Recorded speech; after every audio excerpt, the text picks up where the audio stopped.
יברכך אדוני וישמרך.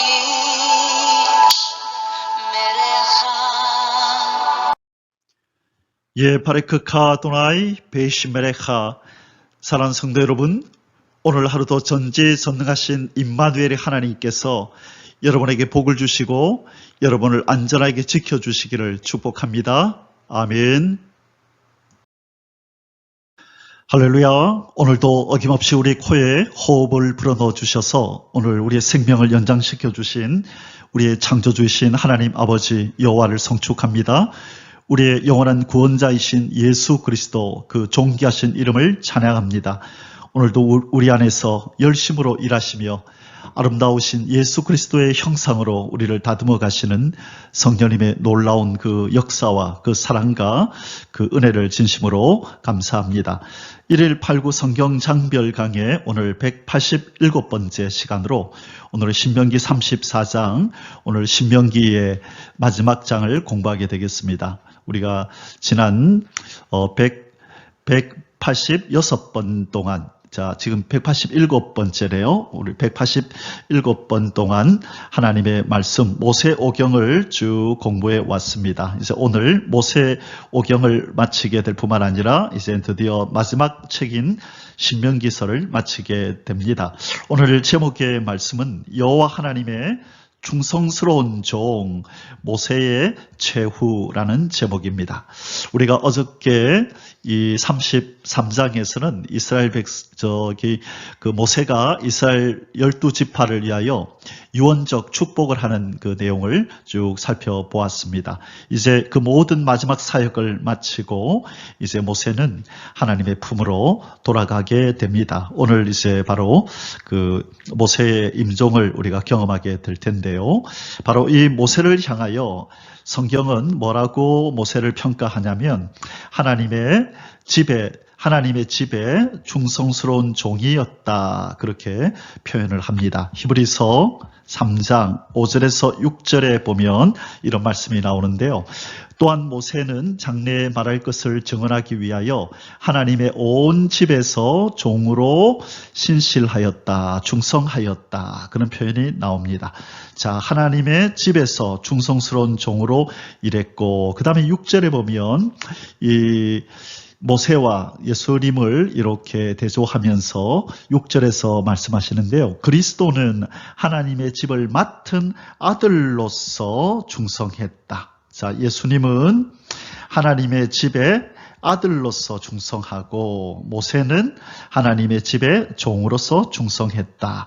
그래서 모세는 이 하나님의 나라를 세우고 하나님의 백성들을 세우는 바로 예수 그리스도, 장차 하나님의 아들이 이 땅에 오셔서 이 땅에 하나님의 나라를 세우고 하나님의 백성들을 이 마귀의 소나기에서 건져내어서 세우실 것을, 하나님의 백성으로 세우실 것을 말씀해 주는 예표의 사람이 바로 이 모세인 것입니다. 모세는 바로 예수 그리스도의 예표였던 것이죠. 자, 이제 34장에서 이 모든 이 120년의 이 긴 세월을 일생을 마치고 이제 모세는 하나님의 품에 편히 잠들게 됩니다. 자, 모세가 잠이 드니까 모세는 잠들고 여호수아는 대신에 하나님으로부터 부어지는 이 지혜의 신을 받아서 이제는 깨어납니다. 새 시대의 지도자로서 모세는 이제 잠이 들고 새 시대의 지도자로서 여호수아가 일어나서 이스라엘 백성들을 데리고 새로운 여행을 시작하는 장면이 이제 오늘 나타나게 되는 것입니다. 그래서 모세의 이 죽음, 하나님께서 죽기 전에 모세에게 저 가나안 땅을 볼 수 있도록 이렇게 기회를 주시고, 그리고 나서 이제 하나님의 품에 편히 쉬도록 그렇게 인도하는 장면이 나옵니다. 자, 오늘 신명기 34장, 신명기의 마지막 장, 모세오경의 마지막 장을 함께 공부하도록 하겠습니다. 자, 신명기 우리가 그동안에 쭉 공부해왔던 모세의 이 마지막 모압 평지에서의 세 가지 설교를 쭉 우리가 살펴봤고요. 오늘 이 마지막 장 모세의 죽음 이 부분을 오늘 우리가 이제 다루게 됩니다. 자, 어제는 우리가 33장에서 모세의 유언적인 축복을 살펴보았었죠. 그래서 특별히 이 시므온이라는 지파가 이 모세의 축복하는 이 장면에 모세가 빠진 이유에 대해서 어저께 좀 자세히 살펴보았었습니다. 자, 오늘은 마지막 장으로 모세의 죽음에 대해서 이제 살펴보는데요. 모세는 역사적으로 1525년에 탄생해서 1405년, 그래서 지금 모압 평지 가나안 입성 바로 전, 가나안 땅 입성 바로 전에 이제 죽은 것으로 나오기 때문에, 그래서 120세를 계산해 보니까 1405년에 이렇게 임종을 맞이했다고 했을 때 1525년에 BC 1525년에 태어난 것으로 이렇게 계산이 됩니다. 자, 이제 마지막 장을 함께 공부합니다. 오늘 신명기 34장에 주제 구절은 10절입니다. 그 후에는 이스라엘에 모세와 같은 선지자가 일어나지 못하였나니 모세는 여호와께서 대면하여 아시던 자요 직접 얼굴과 얼굴을 맞대어 본 것이다. 대면하였다. 그러나 그도 하나님의 얼굴을 뵙지는 못했죠. 감히 하나님의 얼굴을 배울 수 있는 피조물은 이 땅에 없는 것입니다. 그래서 모세를 이렇게 세워두고 하나님의 영광의 뒷모습만 보여주는 장면이 나오는데, 그러나 하나님께서 사용하셨던 이 종들 중에서 이렇게 가장 친근하게 그렇게 하나님을 배웠고 하나님과 긴 세월을 동행했던 바로 그 종이 모세라는 것입니다. 자, 우리 하나님의 사람들은 바로 이 구절에 도전을 받아야 합니다.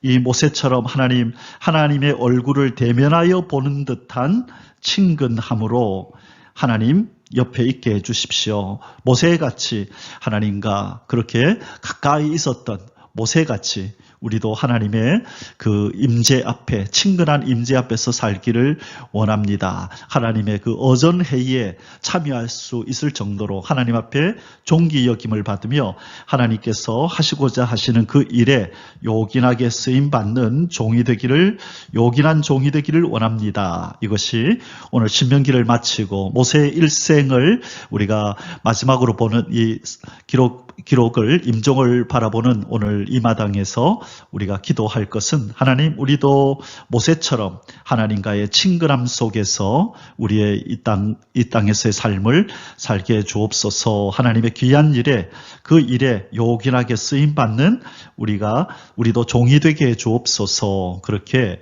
기도하는 오늘 하루가 되었으면 좋겠습니다. 자, 신명기 34장의 소주제는 아래와 같습니다. 오늘은 12절까지 비교적 짧은 구절인데요. 첫 번째 소주제는 1절에서 8절까지 모세의 가나안 땅 조망과 죽음, 하나님께서 임종 전에 모세를 느보산으로 올라오게 하셔서 그토록 갈망하고 열망했던 가나안 땅을 이렇게 쳐다볼 수 있는 이 기회를 주십니다. 그리고 이제 그를 데려가시는 장면이 1절에서 8절에 나오고요. 그리고 두 번째 9절에서 12절까지는 여호수아의 지도권 계승 및 모세에 대한 회고, 어떻게 여호수아에게 지도권이 계승되는지 그 장면, 그리고 모세가 그동안 살아왔던 삶을 이렇게 회고하는 장면이 나옵니다. 자, 여기에서 이제 한 가지 문제가 제기가 되는데요. 이 모세의 죽음에 대해서, 자, 지금 모세가 이 신명기의 저자이잖아요. 저자가 모세인데 어떻게 모세 자신이 자기의 죽음에 대해서, 그리고 자기가 죽고 나서 이스라엘 백성들이 자기를 애곡하였더라라고 하는 그런 내용들을 기록할 수 있을까? 그래서 이 부분은 모세가 기록한 것이 아니다라고 생각하는 이제 사람들이 있습니다. 그래서 이 부분에 대한 의견이 두 가지인데요. 첫째는 바로 이것이 바로 모세 죽음 이후에, 모세 임종 후에 아마 여호수아 같은 여호수아, 꼭 여호수아가 아니더라도 여호수아나 그 이후의 사람이, 여호수아 같은 이 모세 이후의 사람이 이 모세의 죽음 부분을 첨부했을 것이다. 그렇게 보는 견해가 있고요. 두 번째는 이런 견해입니다. 지금 이 모세는 자기가 보지 않았지만은 창세기의 창조 기사를 그가 하나님이 주신 감동으로 성령의 도우심으로 창조 기사를 썼잖아요. 그것처럼 하나님께서 이제 모세가 죽을 때 어떻게 죽게 되고 또 이스라엘 백성들이 그를 위하여 어떻게 애곡할 건지 그렇게 하나님이 알려주셔서 모세가 친히 이 성령의 감동으로 자기의 죽음까지도 친히 기록했다라고 보는 견해입니다. 자, 그것이 어떤 것이 맞는지 우리는 알지 못하지만 어떤 것이라 할지라도 이 성경은 무오한 하나님의 영감으로 기록된 말씀이라고 하는 이 대명제에는 손상을 입히지 않습니다. 하나님의 영감된 말씀이라는 거죠. 자, 그것이 모세 이후의 사람이 덧붙였든지 아니면 이 모세가 하나님의 성령의 도우심으로 그의 임종의 모습까지도 다 보고 미리 기록을 남겼든지 그것은 그렇게 중요하지 않다. 이것이든 저것이든 이 모세오경은 하나님의 성령으로 감동된 하나님의 말씀이라는 것에는 변함이 없다. 우리는 그렇게 기억하면 받아들이면 좋겠습니다. 자, 이 두 가지는 꼭 기억하시기 바랍니다. 모세의 임종 후에 다른 사람이 첨부했다. 아니다. 성령의 감동으로 모세가 친히 기록했다. 자, 그 다음에 우리 이제 본문으로 넘어가 보도록 하겠습니다. 자, 이제 본론에 들어가서 첫 번째 소주제를 공부하겠습니다. 1번, 모세의 가나안 땅 조망과 죽음, 가나안 땅을 쳐다보는 모습과 그의 마지막 임종의 모습이 1절에서 8절까지 기록되어 있습니다. 1번, 모세가 느보산에 올라 여호와께서 친히 보여주신 가나안 땅 전역을 다 바라봄. 1절에서 4절.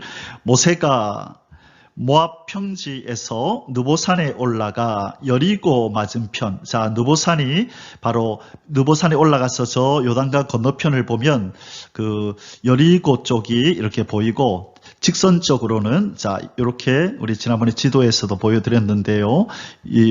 여기서 쭉 요단강이 이렇게 있고 쭉 보면은 여기서 예루살렘이 이렇게 예루살렘 쪽으로 연결이 되고 그 다음에 그 윗부분에 보면 여기가 여리고 한 요 정도의 여러 각도가 나옵니다.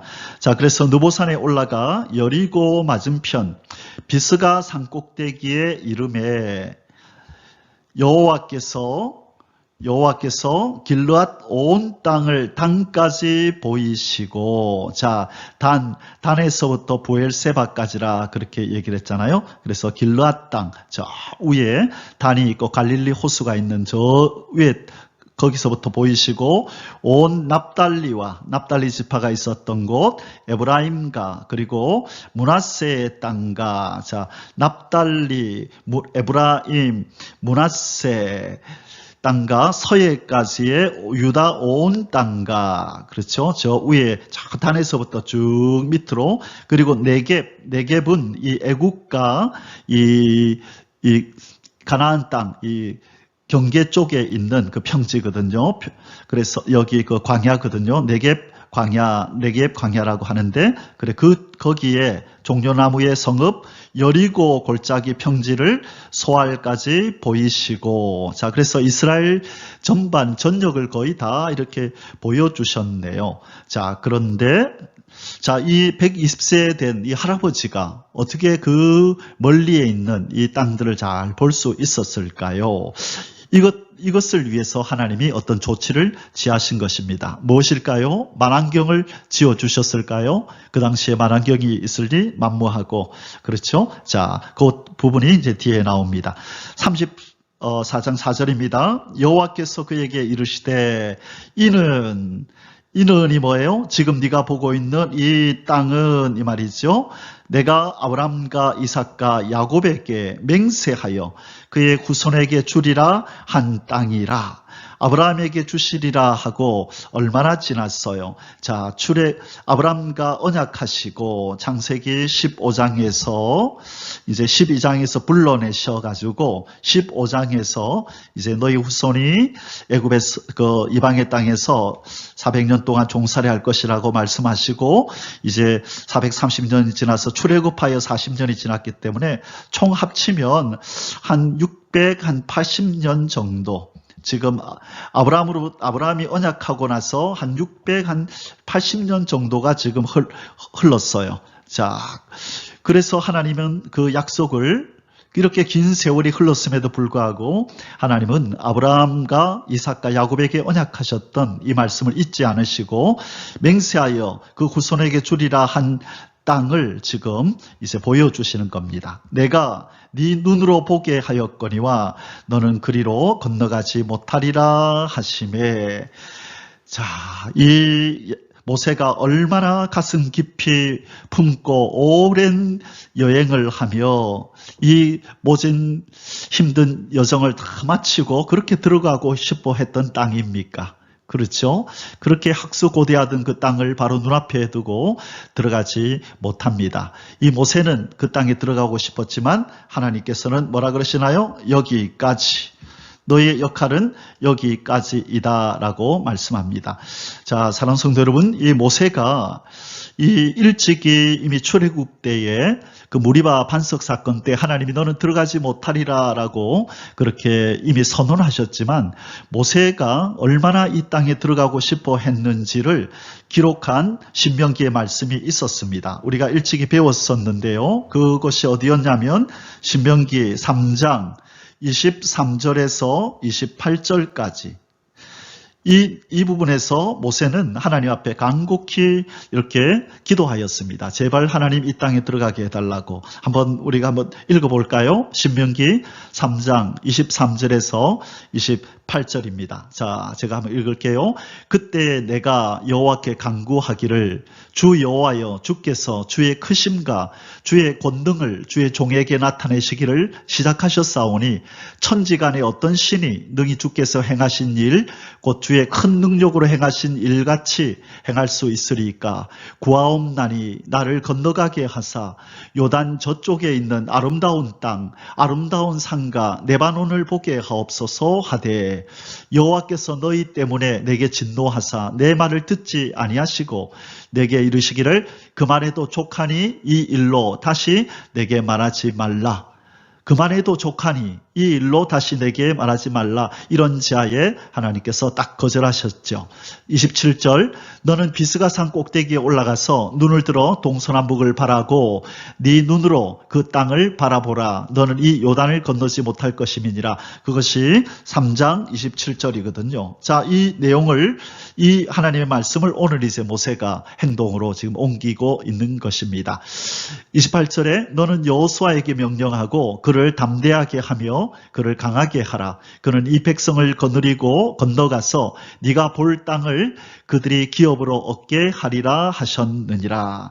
자, 모세가 간절히 기도했음에도 불구하고 하나님께서는 그만해도 족하니 이 일로 다시 내게 말하지 말라. 다시 말하지 말라라고 이런 자에 거절했던 것, 얼마나 그가 들어가고 싶었는지. 그러나 하나님은 그 약속대로 이제 모세에게 바라는 보게 해 주십니다. 하나님의 신실하심이 나타나는 구절입니다. 이번 모세가 120세를 일기로 모압 땅에서 죽음. 5절에서 7절입니다. 이에 여호와의 종 모세가 여호와의 말씀대로 모압 땅에서 죽어 벳부올 맞은편 모압 땅에 있는 골짜기에 장사되었고 오늘까지 그의 묻힌 곳을 아는 자가 없느니라. 자, 이 장사를 누가 했을까요? 여러분, 이렇게 보니까 어떤 사람에 의해서 사람에 의해 장사가 된 것처럼 묘사되어 있죠. 그렇죠? 그런데 성경에서는 사람에 의해 장사된 것이 아니라고 말씀합니다. 장사되었고 오늘까지 그의 묻힌 곳을 아는 자가 없느니라. 자, 사람이 장사하지 않았기 때문에 그 묻힌 곳을 아는 자가 없는 것입니다. 그러나 성경은 분명하게 말씀하기를 그가 모압 땅에 있는 골짜기의 어느 부분에서 그렇게 묻혔다고 얘기를 합니다. 자, 그렇다면 모세의 이 시신을 이스라엘 백성이 장사하지 않았다는 그 증거가 어디 있느냐? 그것은 신약으로 가야 그 내용이 나옵니다. 자, 그 내용이 유다서 1장 9절에 보면요. 1장 9절에 보면 어떤 내용이 나오냐면 바로 이 모세의 시체에 대해서 이 마귀가 모세의 시체를 미가엘에게 달라고 요구하는 장면이 나옵니다. 그때에 미가엘은 뭐라고 얘기하냐면 주께서 너를 꾸짖으시기를 원하노라 그렇게 말하는 장면이 나옵니다. 자, 이 마귀와 미가엘이 이렇게 서로 이렇게 얘기하는 장면이 유다서 1장 9절에 나오는데요. 자, 그러면 이제 이 부분을 우리가 원어로 보면 조금 더 의미가 정확하게 나옵니다. 그것이 무슨 말이냐면 여기서 골짜기에 장사되었고라고 하는 이 부분을 이 히브리어 원어를 보면 이 장사되었고라는 이 부분에 우리 한국말로는 그냥 누가 그렇게 장사했는지 어떤 그 주체가 나오지 않잖아요. 그런데 이 히브리어에 보면 그가 장사했다, 그를 매장했다, 이 그라고 하는 이 어떤 3인칭 단수 주어가 나옵니다. 여기에서는 바로 하나님을 의미하는 거예요. 그래서 하나님께서 그를 매장했다라는 뜻이 됩니다. 자, 하나님께서 그를 매장하셨다. 그렇다면 왜 하나님께서 그를 매장하셨을까? 이 사람 이스라엘 백성들의 손에 맡기지 않고 하나님이 친히 매장했다라고 나온다는 거예요. 자, 그래서 이 부분에 대해서 이 외경에 속하는 우리 정경 말고 외경이 있잖아요. 그 외경에 속하는 이 유대인의 문서에 보면 이런 게 있어요. 모세의 승천기라고 하는 이런 외경이 있는데 여기에 보면 하나님께서 이 모세의 시체를 그 미가엘에게 맡겨서 장사하게 했다라는 내용이 나옵니다. 바로 그 부분이 이제 유다서 1장 9절하고 연결이 되는 거죠. 외경에서 말하는 우리가 뭐 전적으로 신뢰하지는 않지만 참고를 할 수 있겠죠. 자, 그래서 왜 이스라엘 백성들이 모세가 묻힌 곳을 알지 못했을까? 그것은 하나님이 친히 이 매장했기 때문이다. 누구를 시켜서 그랬을 가능성이 있다? 미가엘을. 왜? 요다서 1장 9절에 보니까 미가엘과 마귀가 모세의 시체를 가지고 지금 싸우는 장면이 나오거든요. 그래서 이게 설득력이 있는 거죠. 그래서 하나님의 명을 받고 미가엘 천사가 내려와서 모세의 시체를 장사하려고 하니 마귀가 와서 이 시체를 달라 이렇게 말하는 장면, 그때 미가엘이 하나님이 너를 꾸짖기를 원한다라고 하는 장면이 나옵니다. 자, 그래서 왜 하나님은 그렇다면 모세의 이 모든 사람의 영웅인 이스라엘 백성들의 참 잊지 못할 은인이요 영웅인 이 모세의 시신을 이스라엘 백성들이 손으로 장사하지 못하게 했을까? 우리는 어렵지 않게 짐작할 수 있지요. 바로 이 묘를 만약에 이스라엘 백성들이 알고 있다면 그들의 위대한 이 지도자, 영도자를 잊지 못하고 늘 우상처럼 여기며 그 무덤에 와서 그를 그렇게 늘 기억하고 그에게 그렇게 그를 찾아오는 일들이 많이 있고 그냥 하나의 우상처럼 그렇게 여길 수도 있기 때문에 하나님께서 미연에 그 일을 방지하셨다. 그렇게 우리가 짐작할 수 있습니다. 자, 그 비근한 예로 그것이 가능한 추측이라고 알 수 있는 이유는 뭐냐면요. 그런 가능한 스토리라고 우리가 말할 수 있는 이유는 모세가 이전에 들었던 그 지팡이 있잖아요. 뱀이 이렇게 달려 있었던 롯뱀을 달았던 이 지팡이가 오랫동안 이스라엘 역사에 존재하고 있었습니다. 그런데 사람들이 이 모세가 들었던 이 나무에 달린 이 뱀을 달아 들었던 이 지팡이를, 이 나무를 오랫동안 숭상을 한 것입니다. 그래서 도저히 안 되겠다 싶어서 한 왕이 이것을 파괴해버립니다. 그 왕이 누구냐면 남유다 13대 왕이었던 히스기야가 이것을 없애버립니다. 이것이 신처럼 어떤 영험 있는 어떤 물건처럼 여겨져서 사람들이 이것을 소중히 여기자 히스기야가 이것을 파괴해버리고 없애버리는 장면이 나옵니다.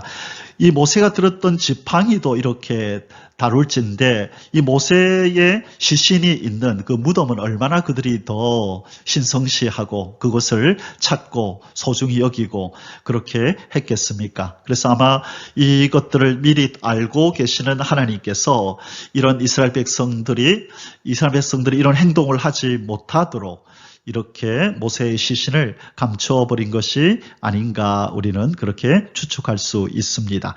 자, 7절입니다. 모세가 죽을 때 나이 120세였으나 그의 눈이 흐리지 아니하였고 기력이 쇠하지 아니하였더라. 자, 여기서 우리가 이제 왜 하나님께서 그의 눈이 쇠하지 않도록 하셨는지 이것을 이유를 우리가 알 수가 있습니다. 마지막에 느보산에 올라가서 그가 이 멀리 있는 요단 건너편의 이 땅들을 봐야 하는데 만약에 그의 눈이 흐려지고 눈이 이제 노쇠해서 멀리 바라볼 수 없다면 정말로 이 모세는 원통했겠죠. 여기까지 와가지고 들어가 보지도 못하고 어떻게 생겼는지 제대로 보지도 못한다면 얼마나 원통하고 억울했겠습니까? 꼭 그 이유 때문은 아니지만 그래서 저도 이번에 이걸 공부하다가 그의 눈이 흐려지지 아니하게 하셨다. 여기에 뭔가 하나님의 큰 뜻이 있겠구나. 그런 생각이 들었습니다. 자, 첫 번째는 조금 전에 우리가 말씀을 나눈 것처럼 이 멀리 있는 이 모세가 그토록 들어가고 싶어하고 보고 싶어 했던 이곳에 비록 그가 들어가지는 못하지만 그 사랑하는 종, 충성스러운 종의 간절한 열망을 하나님께서 풀어주시는 겁니다. 모세야, 너는 여기 들어가지는 못하지만 보기는 보아라 라고 하면서 그의 눈을 통하여 그가 들어가고 싶었던 땅을 보게 하신 것입니다. 그래서 그의 눈이 흐려지지 아니하였다, 그의 기력이 쇠하지 아니하였다 해서 우리가 두 가지를 생각할 수 있는데 첫 번째, 이 하나님의 배려하심이 여기에 나타나는 겁니다. 하나님의 배려, 이 먼 곳을 볼 수 있는 배려. 그리고 두 번째, 눈이 흐려지지 아니하고 기력이 쇠하지 아니했다는 말은 아직도 여력이 있다는 거죠. 그러면 모세가 더욱 앞으로 계속해서 지도자 일을 할 수 있었다는 얘기 아니에요. 눈도 흐려지지 않고 기력이 쇠하지 않았다는 말은 여전히 힘이 있어서 이 지도자 일을 감당할 수 있었을 텐데 하나님은 모세를 향하여 여기까지라고 말씀하셨다는 거예요. 그죠? 그렇다면 여기에는 이유가 있다는 거죠. 어젠가요? 그젠가요? 우리가 말씀을 나눴죠. 모세는 가나안 땅에 들어가면 안 된다고 말씀을 나눴잖아요. 왜? 모세는 율법의 대표라고 말씀드렸어요. 율법의 대표. 그래서 영적인 교훈을, 영적인 진리를 하나님은 지금 모세의 생애를 통해서도 이후에 말세를 사는 성도들에게 이 영적 진리를 전하여야 하기 때문에 모세의 생애를 매개로 하여서 이 얘기를 하시는 거예요. 율법으로는 가나안에 들어갈 수 없다. 이 구원의 땅으로, 이 안식의 땅으로 들어갈 수 없다. 천국으로 들어갈 수 없다라는 것을 지금 말씀해 주셔야 하는 것이에요. 그것이 이 고린도전서 10장에 보면 이 사도 바울이 이스라엘의 그 역사는 바로 영적으로 예수 그리스도와 관련된 영적 진리를 우리에게 전하여 주는 것이다. 그렇게 말씀하거든요. 그렇다면 모세가 이렇게 눈도 흐리지 않고 기력도 여전히 있는데도 불구하고 가나안 땅에 하나님이 보내지 않는 이유는 그 물리적인 이유, 그 육신적인 이유는 무리바 그 반석 사건 때문이지만 그러나 이 모세의 운명은 여기까지였다는 거예요.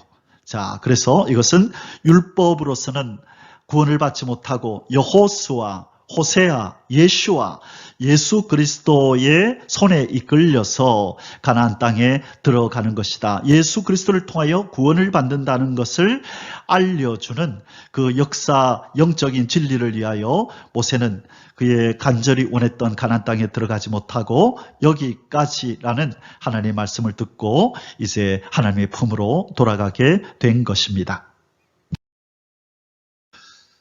3번, 이스라엘 자손이 모압 평지에서 모세를 위해 30일간을 애곡한 8절입니다. 이스라엘 자손이 모압 평지에서 모세를 위하여 애곡하는 기간이 끝나도록 모세를 위하여 30일을 애곡하니라. 아마 이 느보산에 모세가 혼자 올라갔을 것입니다. 그리고 모세는 올라가면서 이제 이것이 마지막이다라고 얘기를 했을 것이고, 그리고 아마 시간이 지나서 이제 모세가 내려오지 않자 아마 진짜 모세가 이제 우리로부터 떠나갔구나, 이제 숨을 거두었구나 하고 이제 애곡을 시작했을 것으로 여겨집니다. 자, 30일을 애곡했다라고 성경은 기록하는데요. 지금 이스라엘 백성은 이 모세와 어쩌면 이 이스라엘 백성들 중에서 이 모세와 이렇게 긴 세월을, 많은 시간을 함께 한 사람도 있을 것이고, 조금 짧은 시간을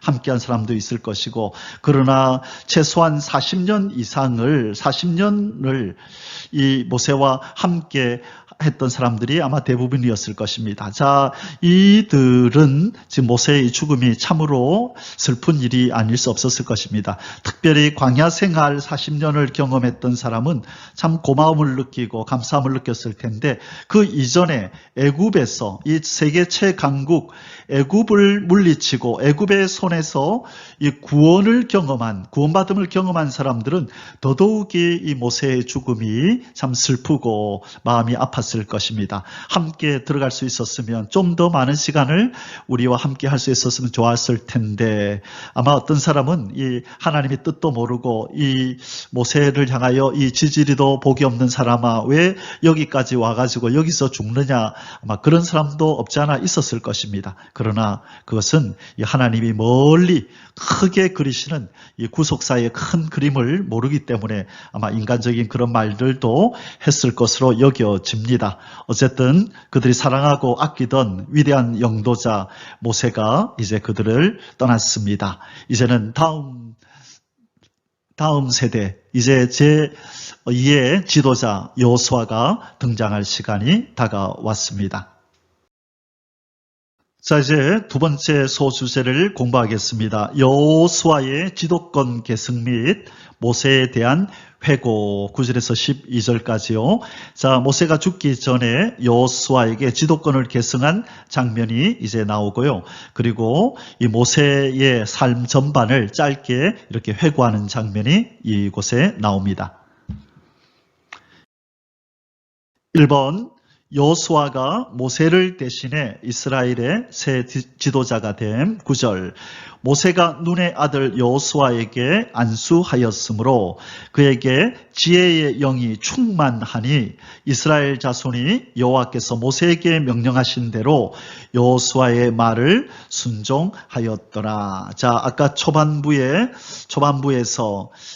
그런 말씀을 했죠. 모세는 하나님의 품에 편히 잠들고, 그렇죠. 모세는 잠들고, 이제 여호수아는 깨어나고 지혜의 영을 받았다, 그죠? 지혜의 영을 받고 드디어 여호수아가 이제 일할 시기이고, 이제 모세는 그의 사명을 다하고 잠들 시기입니다. 여호수아는 깨어나고 모세는 잠드는 시기가 이제 다가온 것입니다. 2번, 위대했던 여호와 하나님의 선지자 모세, 10절에서 12절입니다. 그 후에는 이스라엘에 모세와 같은 선지자가 일어나지 못하였나니 모세는 여호와께서 대면하여 아시던 자요. 자, 모세에 대해서 이제 회고를 하네요. 자, 모세와 같은 선지자가 일어나지 못하였으니 언제까지는 일어나지 않았을까요? 바로 선지자이신 바로 참 선지자이신 예수 그리스도가 오시기까지는 이런 선지자, 모세 같은 선지자가 일어나지 못하였다. 그렇게 성경은 얘기하고 있습니다. 자, 모세는 하나님과 대면하여, 여호와께서 대면하여 아시던 자요, 아주 친근하게 그를 대했다는 것을 말씀하지요. 11절에 여호와께서 그를 애굽 땅에 보내사 바로와 그의 모든 신하와 그의 온 땅의 모든 이적과 기사와 모든 큰 권능과 위엄을 행하게 하심에 온 이스라엘의 목전에서 그것을 행한 자이었더라. 자, 바로와 애굽 땅에 와서 바로와 그 모든 사람들에게 큰 이적과 기적을 보였다. 그래서 출애굽기 7장 1절에 보면 어떤 내용이 나오냐면 하나님께서 모세를 바로 앞에서 신과 같이 신이 되게 하셨다. 이런 표현을 쓰셨습니다. 얼마나 그의 능력이 무시무시했으면 사람들은 이 모세를 보면서 신과 같은 존재라고 여겼다는 것이죠. 그것이 출애굽기 7장 1절에 이 내용이 나옵니다. 자, 여기서 지금 성경은 이 모세를 선지자라 그렇게 표현하죠. 그래서 오늘 이제 결론을 바로 이 부분을 함께 좀 나누기를 원합니다. 이 예수 그리스도가 참 선지자인데 예수 그리스도가 왜 모세와 같은 선지자인가? 자, 지금 선지자 얘기가 나오면 우리가 앞서 배웠던 한 구절이 떠오릅니다. 신명기 18장 15절에서 모세가 친히 말씀하기를 나중에 너희들 가운데 나와 같은 선지자 한 명을 하나님께서 세우실 것이다 라고 이 모세는 예언했다 그랬어요. 그래서 이스라엘의 역사 가운데 뭔가 좀 남다른 범상치 않은 탁월한 능력을 가진 누군가가 나타나면 이스라엘 사람들은 바로 신명기 18장 15절을 떠올리면서 당신이 바로 그 선지자입니까? 라고 바로 그 선지자 모세가 얘기했고 우리가 알고 있는 바로 그 선지자입니까?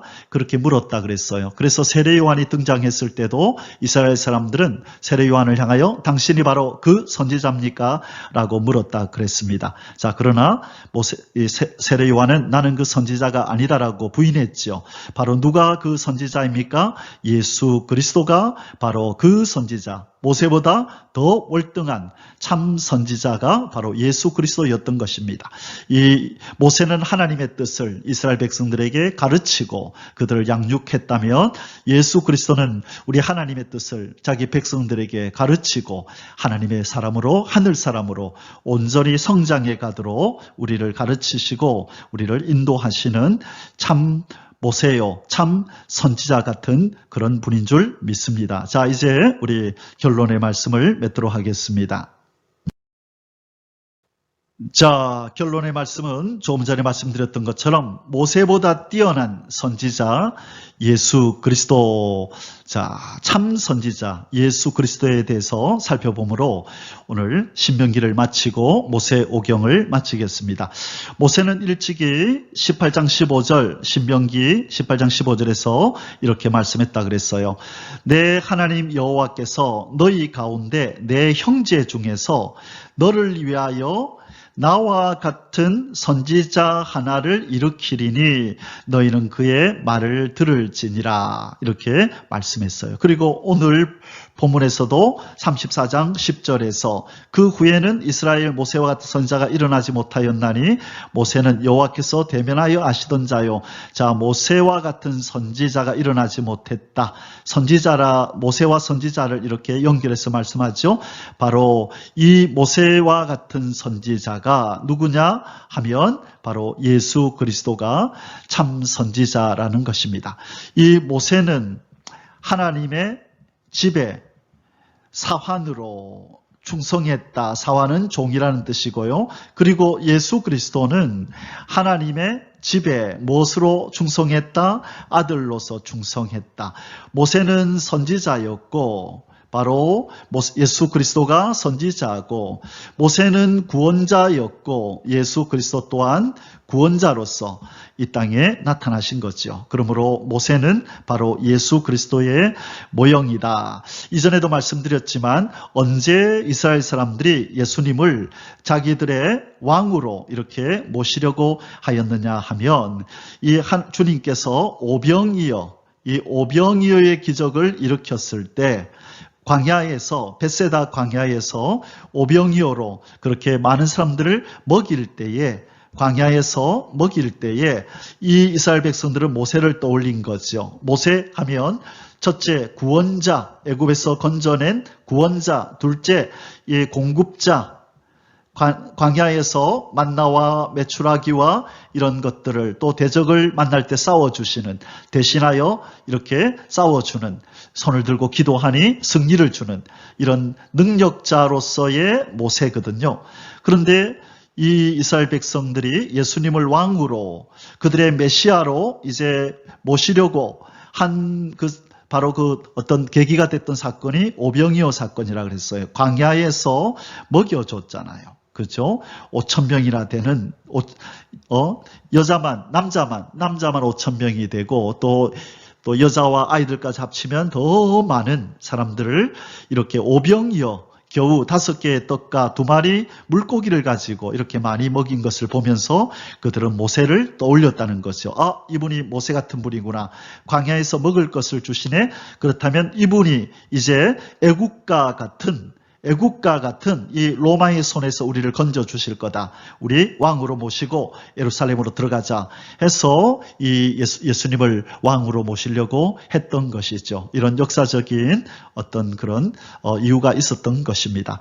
자, 이제 결론적으로 우리 예수 그리스도가 참 선지자입니다. 우리는 예수 그리스도를 통하여 하나님을 바로 배우고 하나님의 뜻을 바로 알아서 하나님이 원하시는 하늘의 사람으로 바로 하나님의 백성으로 그렇게 아름답게 성숙해 가야 될 줄 믿습니다.